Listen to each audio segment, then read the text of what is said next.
Good afternoon. Please be seated.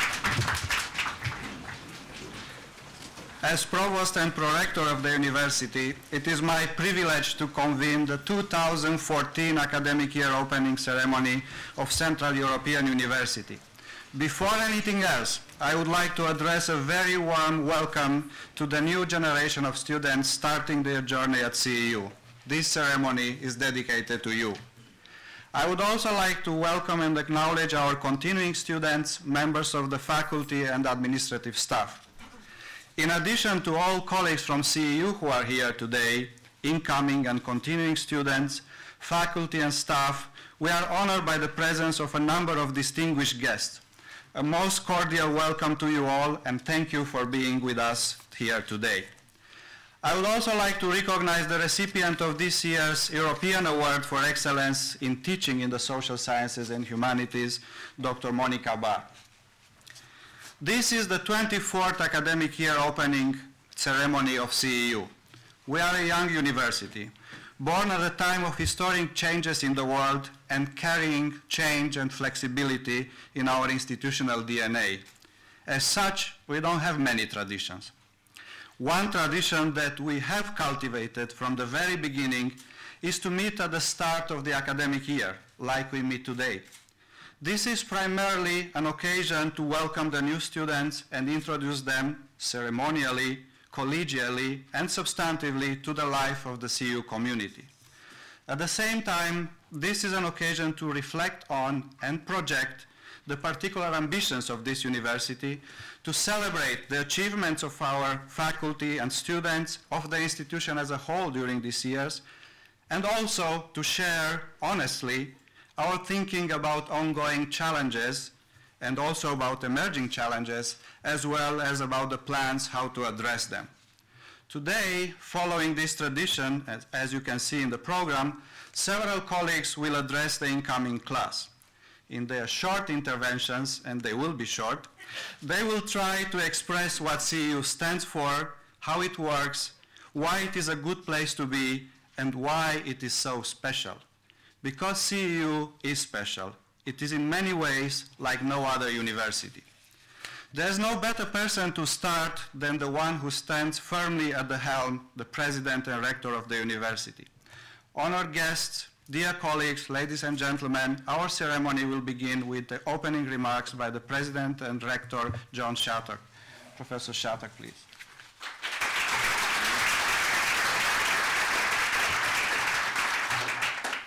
Thank you, and I want to especially welcome our new provost, Liviu Matei, who has just performed his first ceremonial act as provost. Congratulations, Liviu. I want to welcome our new students in particular, and I'd like, there may not be so many of you here, but those who are here, please stand so we can give you a special opening day greeting.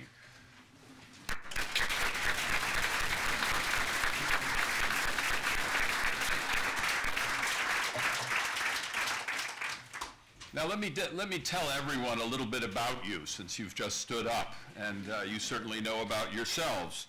You've been chosen from nearly 3,500 applications, and your class is one of the most highly qualified that CEU has ever had the privilege to have. So I want to congratulate you especially for that. You are indeed, as is true of all CEU classes, a tapestry of the world. You come from 87 countries across the globe. You're joining a university that has a community of students and faculty and staff from over 100 countries, and you are among 127 countries from which our applications have come this year. So it's an extraordinary diversity that we have here at this university. Now, I can imagine, I'm now speaking to the new students, that you're probably feeling a little uncertain and perhaps even a bit homesick. So let me share a short story with you. I know how you feel because I too was in your shoes. When I was 18 years old, I was the only American exchange student in, believe it or not, Damascus, Syria. I was sent there and had never traveled far from my home. I'd never been in an airplane, if you could believe that. And it was the first time that I'd had this kind of an experience. As you can imagine, it was a little unsettling. I was a little anxious about this, but I made it through, and my experience had a profound impact on me and pushed me toward an international career. So I welcome you to Budapest, and if you feel homesick, just imagine how I must have felt as an American student in Damascus.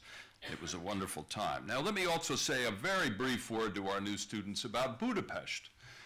You're not just at CEU, you're in this wonderful city. It's a great place not only to study, but also a place to have fun. I say this at the beginning of my remarks, and I don't want this to be taken as the whole nature of what I'm advising you on, but let me just say, we all have different things that we like to do in Budapest. My favorite thing is biking. You can bike for kilometers and kilometers up and down the Danube. You can bike up and down the hills of Buda until you wear yourself out.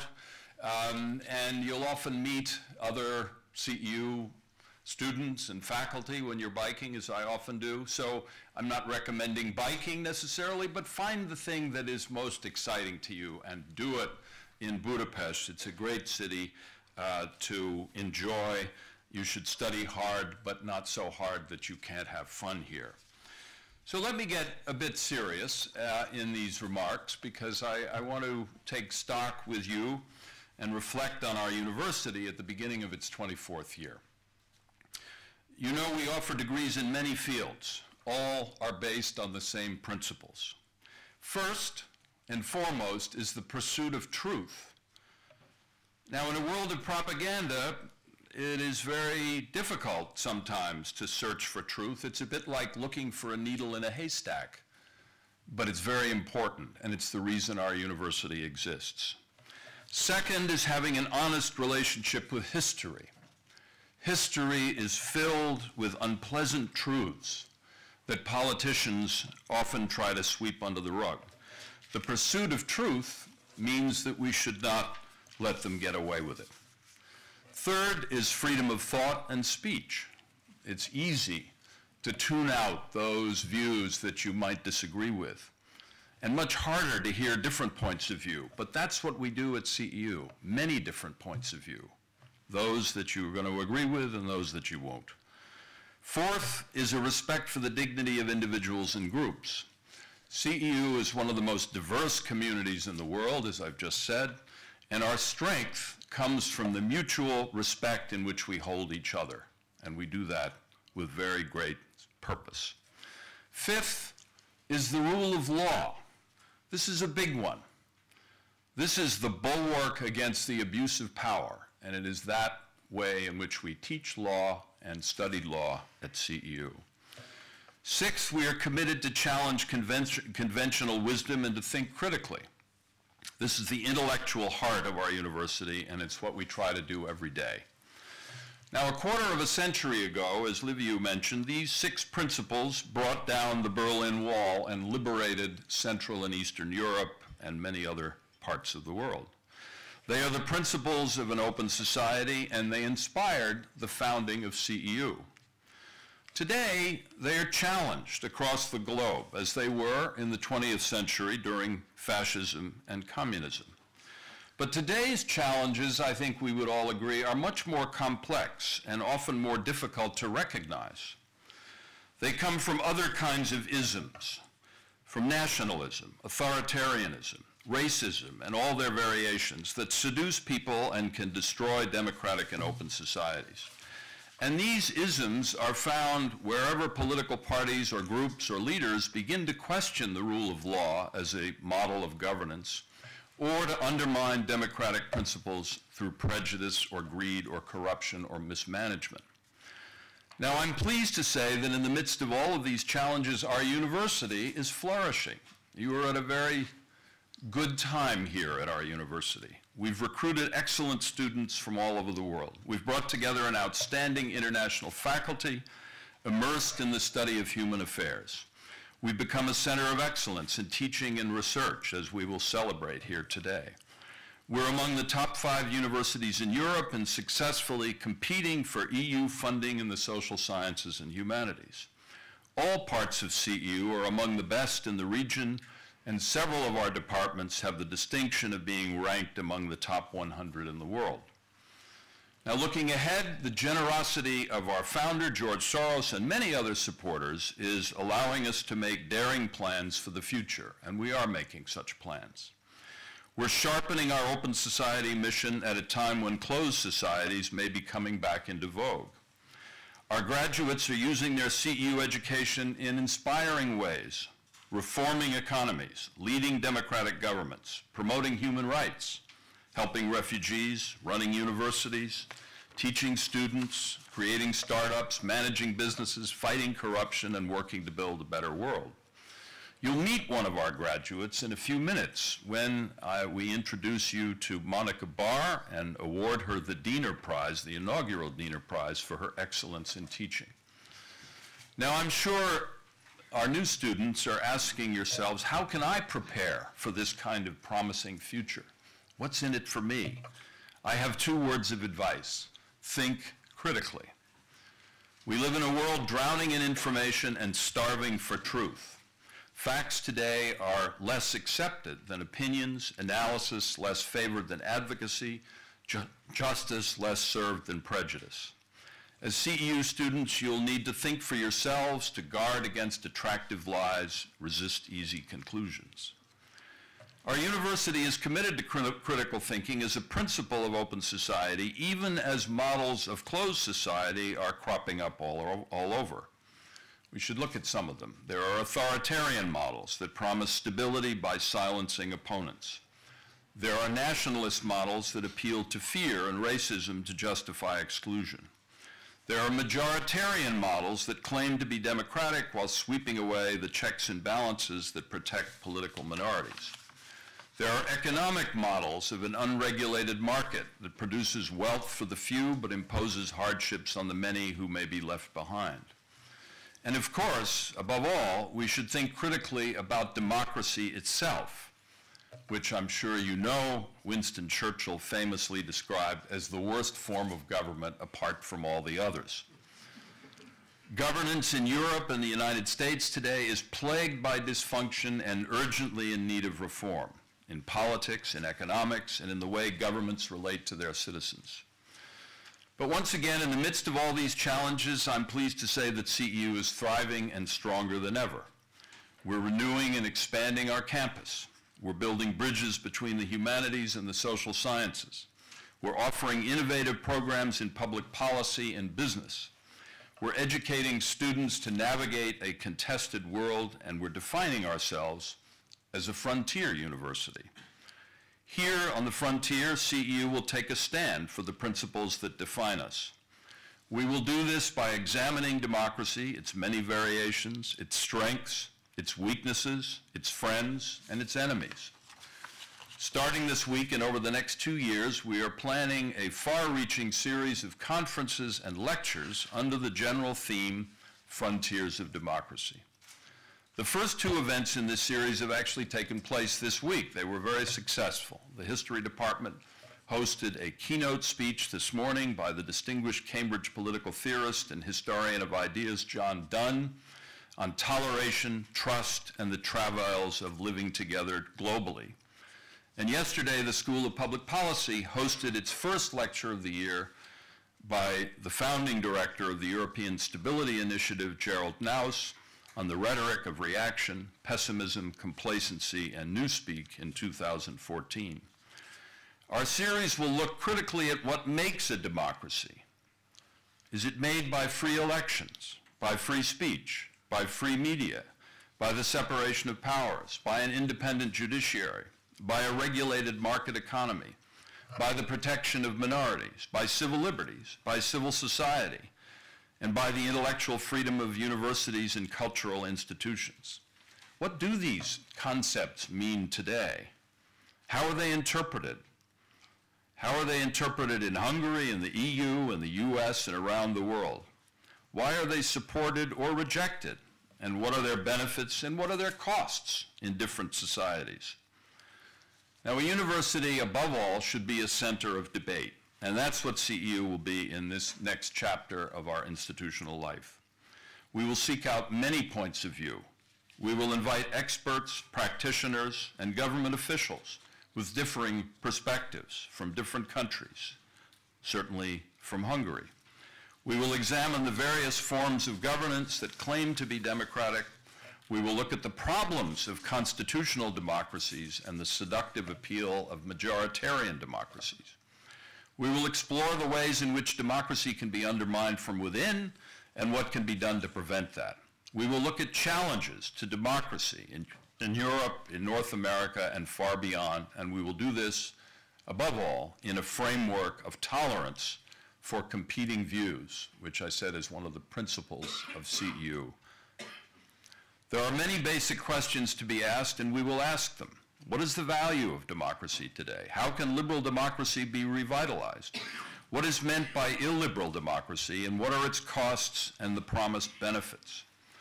The new civic approaches and even a new vocabulary need to be developed to support democratic values. These questions are at the core of CEU's academic fields, the humanities, the social sciences, law, public policy, and business. And new areas like cognitive science and network science and religious studies and the School of Public Policy offer new perspectives. Unique parts of CEU, like the Open Society Archives, provide historical perspectives. For example, the Yellow Star Houses program that commemorated the Hungarian Holocaust last spring and received international media attention. And many other parts of the university and our partner institutions will contribute their own perspectives to this far-reaching inquiry. So let me once again welcome our new students and welcome all of you to our 24th academic year.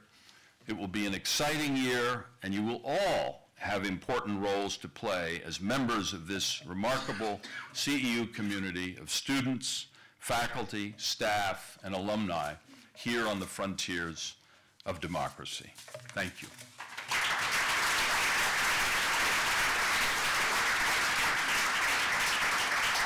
Thank you very much, John. And now I will invite two CEU students to address our gathering. First, a continuing student, followed by an incoming student. Please welcome Imogen Bailey, who will share from her experience of studying at CEU. She is a first-year PhD student in the Comparative History program and also an alumna of the two-year master program of the Department of History. Imogen traveled a long way to make it to Budapest. Her home country is New Zealand. Imogen, please come forward.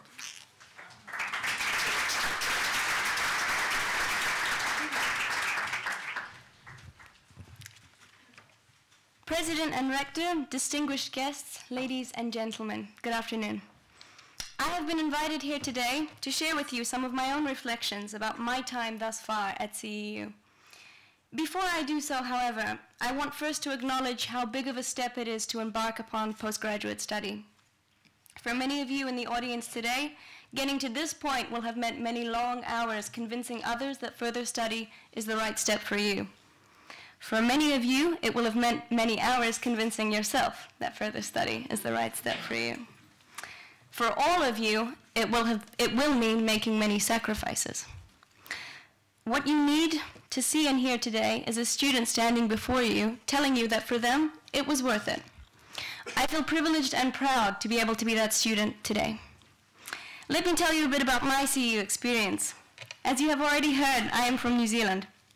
I arrived in Budapest for the first time 2 years ago in the hopes of studying a region whose history I had been fascinated by from afar. I landed in Budapest, 18,000 kilometers away from New Zealand, in 40-degree heat with a bag that weighed 5 times as much as I did. It was chaotic, finding a place to stay, navigating a new city, remembering not to panic when I literally withdrew thousands from the cash machine, clarifying for friends and family back home that no, I was not studying in Bucharest, and that yes, that was a different place. Assuring people here that New Zealand was not Australia, and that no, I had never been interested in the role of a hobbit in the Lord of the Rings films. The list goes on. Most of you by now know how difficult this period of time can be. And let us not forget the Hungarians among us. Hungarians who suddenly have to get used to speaking English at home, becoming the authority on everything Hungarian-related, and worst of all, keeping up a smile as we attempt to speak Hungarian in ways they never thought possible. Yes, it is chaotic, but it is your new reality and it's your new home. I loved it. The 2 years that I spent at CEU were not without their challenges. The history department demanded from its students a high level of engagement. We had to accept different teaching styles, different professors, different authors, not to mention different students who come with their own methodologies, experiences, and perspectives. We were asked constantly to read, to critique, to argue, to analyze, to write. Working closely with a supervisor, researching and writing a thesis at the end of a 2-year program was the most challenging academic exercise I have ever undertaken. But that was exactly what I was looking for. I was looking for a place that would push me, that would justify being so far away from home, that would welcome me and accept me, and at the same time, encourage me to become a different and more knowledgeable version of myself. CEU opened the door to new places, to new sights, to new smells, to new tastes. Most importantly to me, it opened the door to a world of new people. When I attended CEU's opening ceremony 2 years ago, I had no idea that in the audience there would be people from all over the world who I would stand here today and call dear, dear friends. To them, I say thank you for choosing CEU. And to you, I would offer only a few small pieces of advice. Be very kind to the administrative staff in your department. You are going to need their help in the coming months. Make an effort to engage with people from beyond your own department. Push yourself to participate fully in lectures and in tutorials. Make the most of the amazing facilities you have here at CEU, from the sports clubs to the language centers to the library. Make the most of this magnificent city and all it has to offer. But most importantly, try to sit back, relax, and enjoy being in a place where you can indulge the interests that you have, where you can celebrate the places that you've come from, like New Zealand. And most importantly, you can learn more than you ever thought you probably would. I'm returning this year to CEU to begin my PhD in the history department. I wish myself, and of course all of you, courage and confidence as we step into this new academic year. I welcome you all, and forgive me for saying it, but CEU at CEU.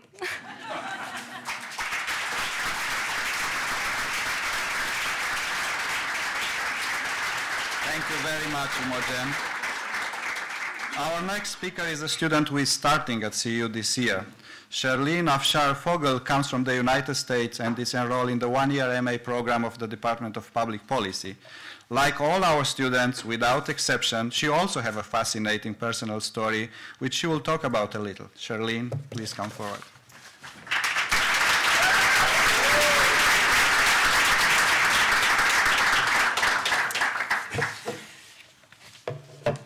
Good afternoon, President and Rector John Shattuck, Provost and Prorector Livio Matti, CEU faculty and staff, and my fellow students. Okay, first words. It's such an honor to be here in front of you today. It truly, I am speechless. I was very honored to be asked to represent the incoming students of 2014-2015. And if you just give me a moment, I have to document this with a selfie. So, if my speech stays afloat here on the podium. And I invite you all to do the same, please. So, here we go. Smile. Great. And if you're taking pictures at this time, don't forget to post it on Facebook or Instagram and hashtag CEU opening ceremony. So, for those of you I haven't had the opportunity of meeting yet, my name is Sherlene, and my superpower is being able to speak Hungarian. Igen, beszélek magyarul. I'm an American, born to Iranian Caribbean parents, and married to a Hungarian. So as some of you can imagine, our family gatherings are very interesting, to say the least. For the past 4 years, I have been lucky enough to call Budapest my second home. It's a beautiful city and has so much to offer. As I've been telling some of you that I've met, a little piece of advice. If you're intimidated by the language barrier outside of these walls, just learn and memorize 5 Hungarian phrases, and you'll be sure to impress almost any local. I first heard about CEU from a friend of mine who was studying her LLM. And after hearing about it from her, I began to look into the various programs the university had to offer and was quickly interested and started to attend public lectures and discussions. I immediately felt right at home and was convinced that CEU was the only place I wanted to attend if I ever decided to pursue my graduate studies. When applying, I realized that the CEU DPP offered everything I was looking for in a graduate program. Firstly, it had an international setting with a colorful array of cultures. It was a part of a prestigious institution that would challenge me academically. And lastly, and most importantly, it would shape me into the positive change maker I aspire to be. Before joining CEU, I was working for UNHCR, but found that I wanted to broaden my knowledge and understanding of migration and immigration policy. To be honest with you, I felt I had very little theoretical knowledge of an area I was sincerely interested in. However, now as a student in front of you here today, I have no doubt that I will gain the necessary knowledge and practices of a modern-day policymaker. Looking at all of you sitting here with me today, I'm so comforted to see people from all corners of the world who bring so much to offer, be it a specialty from their country's cuisine, a new idea, or past professional experience. We truly all have something to learn from each other this year. I would like to take this opportunity to thank CEU for bringing us all together and for fostering the belief of a global community. As we have been hearing the past week and before we have joined CEU, we know this year will be challenging to say the least. But I believe that together we can accomplish our goals. Thank you once again, and I wish all of you the best in the year to come.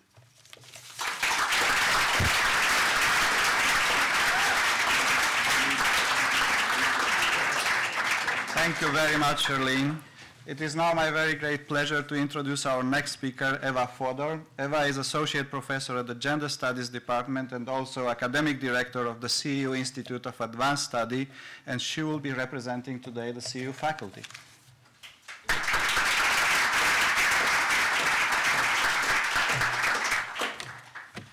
Thank you. A warm welcome to you, all of you, but especially the incoming and continuing students in this room. I am here to talk to you on behalf of the faculty, as Liviu has said, your professors, on behalf of your professors. So let me start by saying that just like you, your professors are also busy getting ready for the semester, for the start of the semester. You're probably signing up for classes, picking up your readers, trying to figure out what the next assignment is, what the first assignment is. At the same time, we're also finishing up our lecture notes and finishing up our thinking about what kind of readings to assign. Have we assigned enough, or maybe we've assigned too little? How are we going to make you feel a little more comfortable in those very first awkward moments of the very first session? Those are some of the issues that are going through the faculty's mind right now. So just like you, that's another thing, that just like you, many of us might feel a little nervous, apprehensive walking into that classroom on Monday. I know I will on Monday afternoon when I have my first class. So even though we are the faculty and you're the students, we're very much in the same boat. We're headed for the same journey. When I came to teach at the CEU about 10 years ago, it was over 10 years now, the most fascinating experience was walking into a classroom with 15 students from 15 different countries.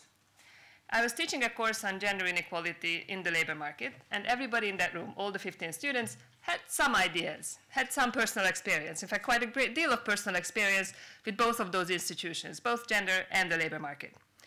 So my students started reading the text that I assigned, very diligently, I should add. But it felt like, for quite a while, as if we were reading 16 different texts, the 15 of them and myself. we ended up misunderstanding each other for the first 4 weeks. And then sort of started to make sense in the next 4, and really had a great time in the last 4, in the third 4. I hope you'll have similar experiences. So I'm not the only one who will encounter this kind of diversity in the classroom. You will too. And not only because you will be sitting in a room full of students from all over the world. I'm sure you've had this experience already. I don't need to tell you about it. And John already mentioned the large number of countries that you guys are from. But you may not have considered the fact that, as of last count, faculty members at the CU also come from a large number of countries, 38 as of last count. And I was going to say 39, but Scotland voted not to succeed. The largest group is Hungarians, followed by faculty from Germany and the United States. But we have people from as far away as Korea or India, Singapore, and people from as close by as Romania and Slovakia and Latvia. So this means that your professors grew up learning the alphabet in 38 different educational systems, and probably have a whole range of different ideas about what learning is and how it is best achieved, which in turn means that whether you like it or not, you will encounter quite a diverse set of teaching styles, some of which might clash, might be quite contrary to what you expect. And not only that, you might encounter them, you might encounter different ones within one day in different courses. Don't get annoyed. Think of this as part of the experience, part of the fun of being at the CEU. You will have to adapt. And as you do, you will also have to rethink how you learn best, what constitutes knowledge. And you can marvel at the many different ways in which learning can be conducted and also in which research can be conducted. Both you guys and I, or we as the faculty, will have to work with and within this sometimes surprising and always challenging setting. As I said, we're in the same boat. We also share the privilege of living in this nice, cozy bubble called the CEU. Outside, it's a curious word.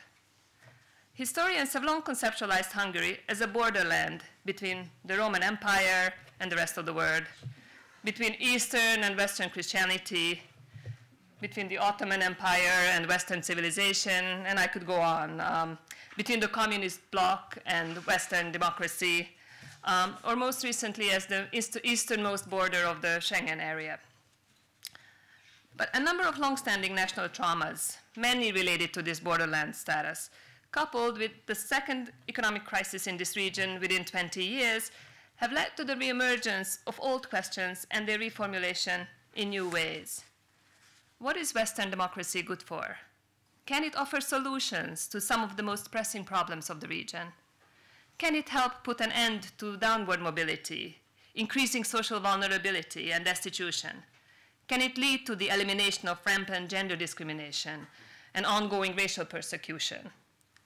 What is the role of civil society, and what is the relationship between the state and civil society? What are acceptable alternatives to existing liberal democracies? And is there life? Is there life beyond or outside or even within neoliberally minded global capitalism? Much of this is being debated in the local media, on the streets, out in the streets, in people's homes, right around you now. You may have the luxury to avoid these conversations, but you also have the luxury of getting engaged. Don't be afraid to talk to us. Don't be afraid to talk to your professors about these issues. Let's use the uniqueness of the moment, the uniqueness of the place and the opportunity here and now to discuss pressing social and political questions. So when you leave here, and yes, you will leave, you will graduate sooner than you think, you may be able to make more meaningful contributions to whatever part of the world and in whatever profession you may end up. Thank you.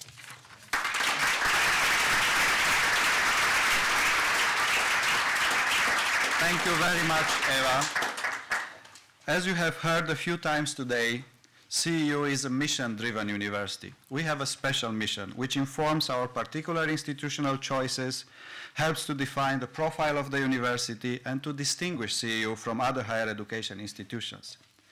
The main tools for pursuing this mission, however, are not fundamentally different from those of other universities. They are teaching and research.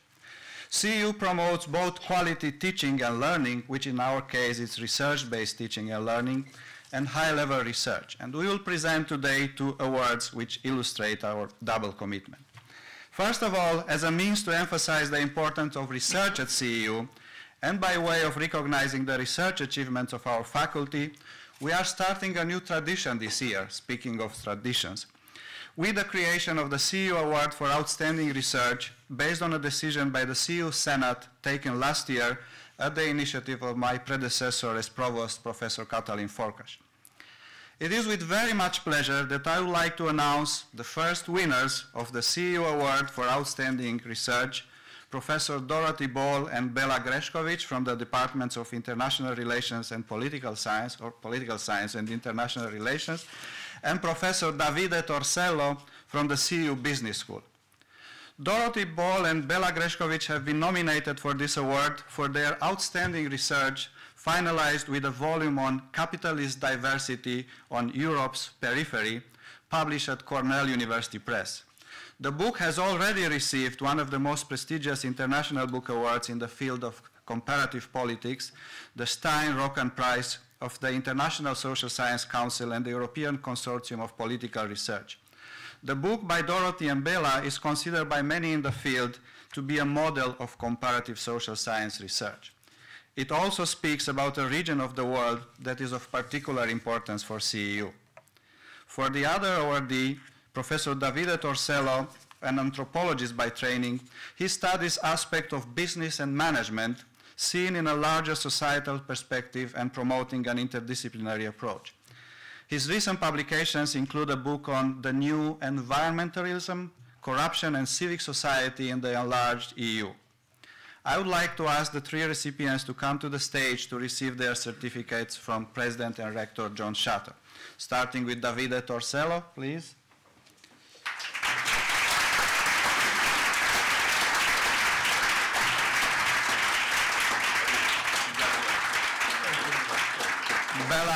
Bela Grešković.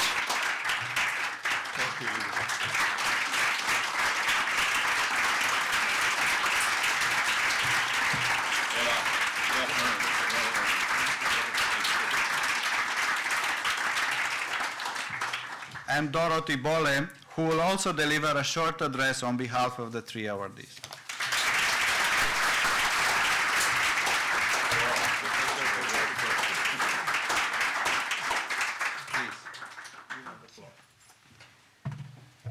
Thank you very much. This is really a big honor and a big surprise, and we are very, very grateful and also simply very, very happy to be the beginners of a new tradition. I think I do speak for all 3 of us that the research we have been doing could possibly not have been done at any other university than CEU. It has a deep CEU imprint. Now, what do I mean when I talk about CEU imprint? I mean, many of you probably, when you think about research, the first thing that comes to your mind is funding. Where do I get the money from? Now, in this respect, I have to disappoint you a little bit. CEU has no special imprint. You did hear from the rector that CEU is very successful in attracting external grants, mostly EU grants. So if we want to get money for research, we have to turn to the EU, which is not always, let me also tell you this, it's not always the most pleasant experience because the EU has special strings attached. So it's not the funding itself. Funding is okay, but it's not a special imprint of CEU research. So what is it then? I think I will mention 4 issues. The first one, you have already heard it. It's the diversity of students, staff, and faculty. I think this is a resource, especially if you are a comparative social scientist, that you cannot find in many other places. If you're interested in any issue, You do not have to go to the computer or take the telephone or whatever. You can just ask your neighbor in class, be it faculty, be it student, and ask, so how exactly are labor markets organized in your country, right? And this is a very easy way of getting information, but also in starting to learn to think in comparative terms and putting things into perspective. And this is actually what happened to me. I didn't come as a comparativist here, but I developed into a comparativist. It's a natural thing what you do when you are at CEU. The second issue, which you might not think is an advantage of CEU, but I think it is, it's its smallness. Because the smallness of CEU, it's very concentrated in the humanities and social sciences. It basically means that you can easily, if you want to, if you are open to it, you can engage in interdisciplinary research. You just have to walk, you know, across the corner in the next building, and there you find your colleague from econ department, and you can ask that person about labor markets, and he will tell you something completely different than a political scientist thinks about. So that's a very important resource. It's getting more complicated because of campus redevelopment, right? You think you know where to turn, but actually you have to cross the street and so on. But still, I advise you take advantage of this. It's an important advantage. The third issue, which is distinct to CEU in my experience, it's a collaborative and collegiate culture between students and faculty. We have, again, because we are small, we have a great student-faculty ratio. You don't find this in many places. We also have flat hierarchies, at least among faculty. Again, not many places have this. Which means, and we also tend to think of students not necessarily only as students, but these are students and young researchers. And around this, we basically develop a number of common topics, common concerns. We can, as we also heard from the prorector, we can actually do research-based teaching. All of this helps to engage together in research issues and research problems. And we have also outcomes. If you look around, some of you probably have realized it already, there are a number of really very active research groups at these universities, which are typically made up of students, PhD students, and MA students and faculty. Our research has greatly benefited from the political economy research group, for instance. So this is another advantage which you don't find in many other places. And then the last one I want to mention, and it was already mentioned as well, I think CEU is unique in that it attracts a number of people who are committed, or who are committed to committed scholarship. So what I mean by this is CEU attracts academic excellence, but it also attracts people who care and who think they have a mission, a broader mission. They do not do academics only for academic purposes, but they want to achieve something. They have some societal goals. This might be the open society. This might be expanding the frontiers of democracy. This might be something else. This is entirely up to the people. But basically, because people tend to think about their research more than simply research and getting the best publication out, you get a very strong, committed group of researchers. So what can I say? I can only encourage all of you incoming students to take advantage of CEU's special advantages. So don't count on the finance, but take advantage of its smallness, of its diversity, of its collaborative culture, and try to apply it, use it for your studies, but also for your research. And I hope and I think you will have a wonderful and productive year at CEU. Thank you.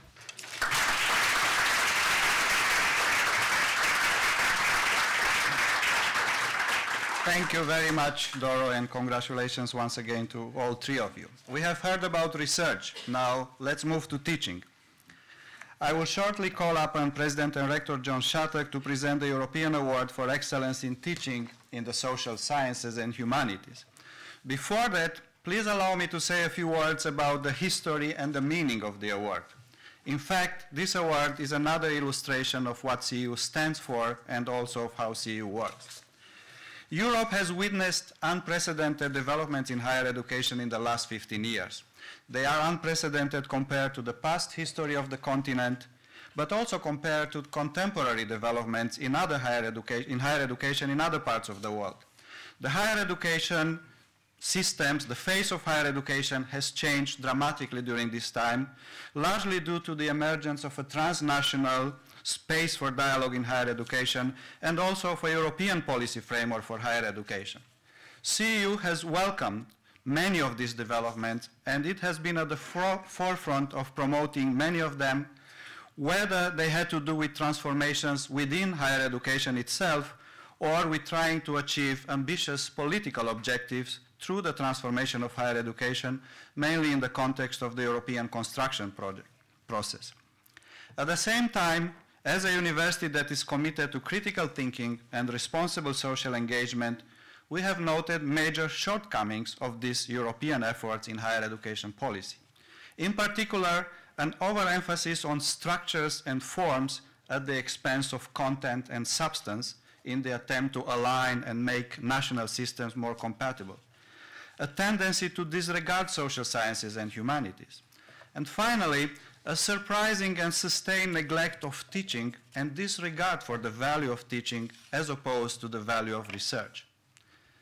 Can a small university like CEU even hope to do anything to address this situation, to counter continent-wide trends? It is a little bit like trying to oppose tectonic shift.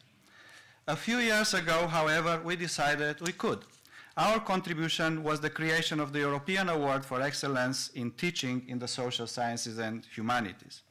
As the person who had the idea of the award initially, supported by President Shattuck and by the chair of the academic committee of our board of trustees, I am both pleased and humbled to see that this CEU initiative has indeed contributed to a European-wide discussion, not without occasional controversy, about the value of teaching and learning in general and in the social sciences and humanities in particular.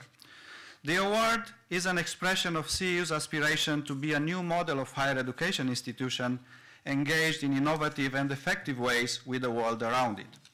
At the same time, it is also an expression of our conviction that the main raison d'etre of universities is their students and the learning of their students, and that teaching and learning, including in the social sciences and humanities, must remain at the core of their work. University cannot be only about the production of new knowledge through research. They are not just research institutes. They are also about the transmission of knowledge through teaching. They are about learning and education. And there is no better moment to express this commitment than now when we are all welcoming our incoming students. And for that reason, no better moment to present the award. This year, we have received applications from 8 European countries, from Russia to the UK. An international committee reviewed the applications. The committee is chaired by Professor Patricia Graham, former Dean of the Graduate School of Education of Harvard, currently the chairperson of the board of the Carnegie Foundation for the Advancement of Teaching, and chair of the academic committee of the CEU board. The committee was unanimous in agreeing to select Monica Barr as the recipient of the award. Dr. Barr is a Rosalind Franklin Fellow and Senior Lecturer in Modern History at the University of Groningen in the Netherlands. The selection committee based their decision on the fact that Dr. Barr's teaching is richly informed by her research, which is focused on modern history with a particular focus on Central and Eastern Europe, and more recently on the history of animals and disability studies. She has been also acknowledged for demonstrating that innovation and excellence in teaching can go hand in hand. I would like now to call upon President and Rector John Shattuck to present the award.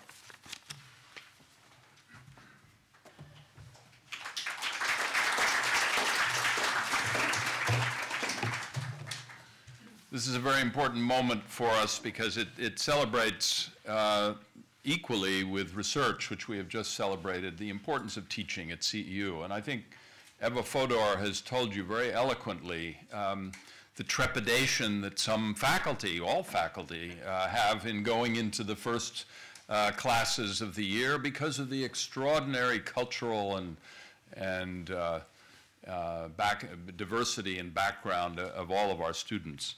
And also because teaching is very hard and very important. And I think the recipient of this year's award is a perfect example of much of what Eva has talked about and about this great challenge of reaching across cultures and teaching universal and very specific values.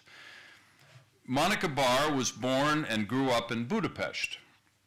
She studied history, literature, and linguistics at CEU's sister institution, Eötvös Loránd University. I'm very pleased to say, as I said earlier, that Monica is also a CEU alumna. She is our first graduate to be honored with this award, so we take this especially important to the university. She received a CEU MA degree in history in 1995. Later, she earned a second MA from the London School of Slavonic and East European Studies, and she told me modestly that she would have preferred to pursue her doctoral studies at CEU, but we didn't offer doctoral studies at that time, so she settled for a second-rate institution, Oxford University, from which she received her doctorate in modern history in 2002. She also held a postdoctoral fellowship at the Max Planck Institute in Berlin and a 2-year teaching fellowship at the University of Essex. Dr. Barr joined the University of Groningen Department of History in the Netherlands in September 2009. And here's a remarkable piece of her background and a reason why I think she is particularly appropriate for this award. After very little formal language training, she remarkably began teaching in Dutch in her second year at Groningen. Her teaching focuses on cultural and intellectual history with special attention to Central and Eastern Europe. So teaching students from across the world in Dutch about Central and Eastern Europe in the Netherlands is a particularly wonderful achievement that Dr. Barr has had. She teaches her students to use critical thinking to interrogate standard historical accounts, and she encourages them to grapple with complex political events through projects involving contemporaneous music, theater, and historical fiction. She has described her passion for teaching this way, and she'll say more, I'm sure, herself. I am deeply committed to advancing the cause of the humanities because I believe that teaching involves more than equipping students with transferable skills and contributing to economic growth, important as these objectives are. Relying on the most recent directions in research, I have devised new courses which go beyond the Cold War dichotomies and help Dutch and international students to acquire a more subtle understanding of the Central European region. So today, CEU is pleased to award Monica Barr the inaugural Diener Prize, a special €5,000 grant that accompanies her European Teaching Award for Excellence in Teaching in the Social Sciences and Humanities. Earlier this year, Stephen and Linda Diener generously endowed this prize, the only one of its kind in Europe, so that CEU can make this special grant to our Teaching Award recipients in perpetuity. We are truly honored and delighted that Stephen and Linda have flown all the way from Toronto to be with us here today. So please join me in thanking them for their extraordinary support for CEU and for excellence in teaching in the social sciences and humanities before I introduce Monica.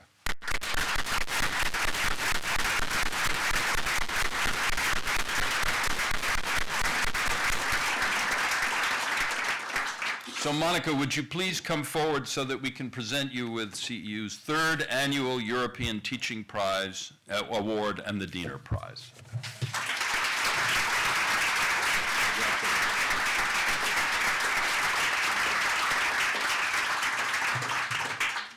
So I feel enormously honored and humbled to stay here in front of you today. And first and foremost, I would like to thank the CEU and everyone who has been involved in this prize. But second, I would like to thank the CEU in a more general context for the intellectual legacy that it gave me. Part of that legacy was immediately obvious. I think that almost every question or problem that I've been studying for my research had its origins in some classroom discussion or conversation at the CEU. The international composition of the CEU was also instantly obvious. Since I had graduated from the CEU, I've been studying and working in different institutions in several countries, and all these institutions claim to have an international environment. And they do have an international environment, but what does this mean? It typically means that the majority, and sometimes the overwhelming majority of the students come from the given country or region, and there is a small minority, those are the international students. By contrast, the international context or the international classroom of the CEU is something very different. And I'm convinced that every incoming student is going to benefit from this very unique international composition.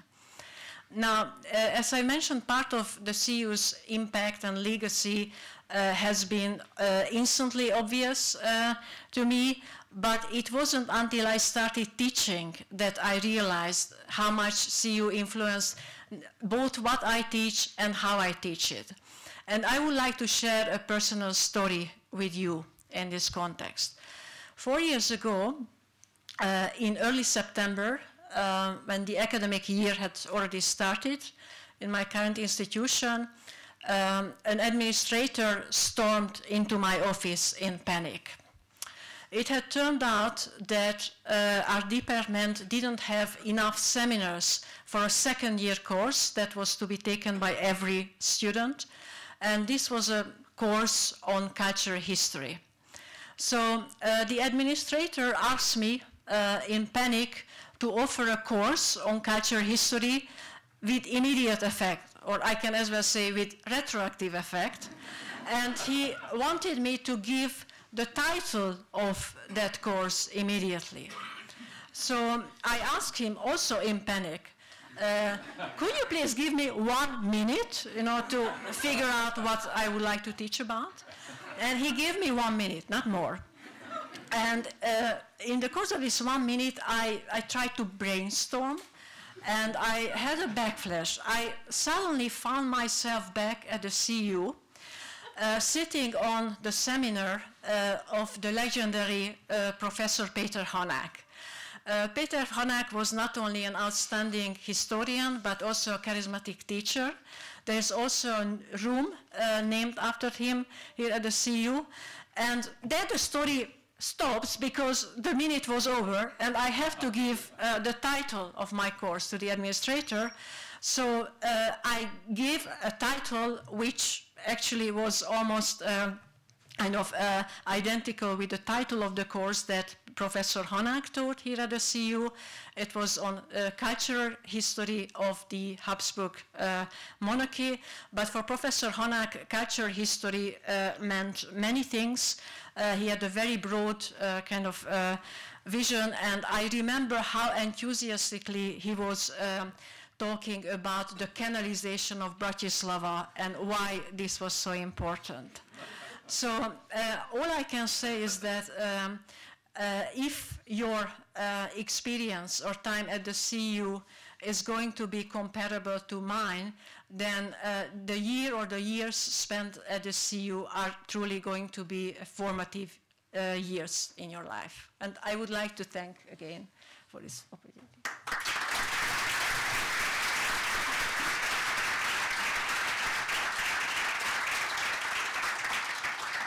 Thank you very much, Dr. Barr. We have all a lot of work to do, and long ceremonies don't help, even nice ceremonies like this one. So we now conclude the opening ceremony for the CEU's 24th academic year. I would like to extend a warm invitation to all students, faculty, and guests to join us at a reception on the ground floor of CEU's NADOR 13 building. And finally, on behalf of the university's leadership and the faculty, I wish all of you an enjoyable and very successful academic year. Thank you.